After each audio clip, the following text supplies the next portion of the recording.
Hello everyone, আসসালামু আলাইকুম। আশা করি সবাই ভালো আছেন, আমিও ভালো আছি। চলে আসলাম নতুন আরেকটি ভিডিও নিয়ে, কিছু কথা বলার জন্য, আপনাদের সাথে শেয়ার করার জন্য। আসলে আমরা প্রবাসে থাকলে অনেক কিছু স্যাক্রিফাইস করে প্রবাসে থাকতে হয়, অনেক কিছু স্যাক্রিফাইস করতে হয় বাস্তব জীবনে। ফ্যামিলি, দেশ, পরিবার, স্ত্রী, ছেলে, সন্তান। আসলে প্রবাস লাইফটা অনেকটাই কষ্টকর। যারা প্রবাসে আসে নাই তারা হয়তো জানে না প্রবাসটা আসলে কি। আর যারা আসতে চাইতেছে তাদের জন্য শুভকামনা। আসলে হয়তো বুঝতে পারবে যে আসলে প্রবাসে মানুষ কিভাবে থাকে, কিভাবে জীবনযাপন করে। না আসলে বুঝবে না, মনে করতেছে দেশে বসে যে প্রবাসে গেলে লক্ষ লক্ষ টাকা ইনকাম করব। টাকা ইনকাম করবে ঠিক, তবে সবকিছু ত্যাগ করে ছেড়ে দিয়ে এভাবে একটা অভিশপ্ত জীবন আসলে প্রবাসে যারা থাকে তারাই আসলে জানে। কিছু কথা হলো, যারা প্রবাসে আসবেন, আমার মনে হয় না প্রবাসে না আসাটাই উচিত। কারণ হচ্ছে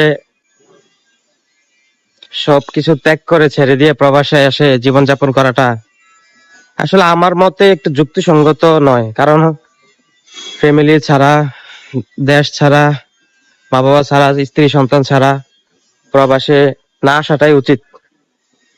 দেশে একটা কিছু করাটাই আমার মনে হয় সবচেয়ে ভালো।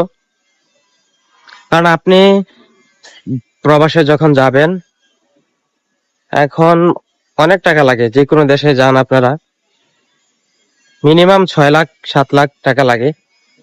তা আপনি 6 লাখ 7 লাখ টাকা দিয়ে যদি একটা ছোট্টখাটো একটা বিজনেস শুরু করেন, ব্যবসা শুরু করেন, দেখবেন আপনি এই ব্যবসাটা আস্তে আস্তে ধীরে ধীরে অনেক বড় হয়ে যাবে। একটা সময় দেখা যাবে কি এই ব্যবসা থেকে আপনি আপনার ফ্যামিলিকে সাপোর্ট করতে পারতেছেন, আরো 2-3 জনকে চাকরি দিতে পারতেছেন, সুন্দর একটা সময় কাটাতে পারবেন।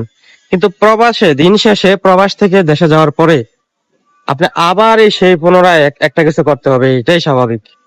কারণ 10 বছর, 20 বছর, 15 বছর বিদেশ করার পরে দেশে যায় কিন্তু শূন্য। তো ওই হিসাবটা আসলে আমি মিলিয়ে দেখছি যে বিদেশে না এসে, প্রবাসে না গিয়ে দেশে একটা কিছু করাটাই আমার মনে হয় উত্তম। আপনি একটা জিনিস হিসাব করেন, আপনি আজ থেকে 15 বছর বিদেশ করার পরে দেশে যাওয়ার পরে আপনি কিছু করতে পারবেন না। হয়তো আপনার শরীর অসুস্থ হয়ে যাবে, বা এখনকার মতো যে শক্তি তখন আর থাকবে না। তখন আপনি চাইলেও কিছু করতে পারবেন না, যে একটা বিজনেস দাঁড়া করাবেন, একটা কিছু করবেন, এটা সম্ভব হবে না। তো শক্তি থাকতেই আমি মনে করি যে একটা ছোট্ট কিছু একটা দিয়ে শুরু করলে সবচেয়ে বেশি ভালো হয় বিদেশ না এসে। আপনি ছোটখাটো যদি একটা ব্যবসা দিয়ে চালু করেন, 20 বছর পর, 15 বছর পর, 25 বছর পর ওই বিজনেসটা থেকে আপনার ছেলে এটাতে স্টার্ট করতে পারবে। ওর যদি ওরকম মেধা থাকে, আগ্রহ থাকে, আপনার ছোট্ট বিজনেস থেকে একটা সময়ে বড় করতে পারবে। তো এই কারণে আমি বলি কি, মানুষ বিদেশ না এসে দেশে একটা কিছু করুক। দেশে মনে করেন আপনি একটা ব্যবসা করলেন, দোকান দিলেন, ছোটখাটো যাই শুরু করেন না কেন, যদি লেগে থাকেন একটা সময় আপনি এখানে প্রতিষ্ঠিত হবেন। এটাই তো আমি মনে করি যে মানুষ বিদেশ না এসে, প্রবাসে থাকার মানুষ প্রবাসে না এসে দেশে থাকাটাই, দেশে একটা কিছু করাটাই বেটার। তো সে কমেন্টস করে জানাবেন আমার সাথে কি আপনারা কি একমত কিনা। তো ভিডিওটি যদি ভালো লাগে অবশ্যই শেয়ার করবেন, পাশাপাশি ফলো করবেন।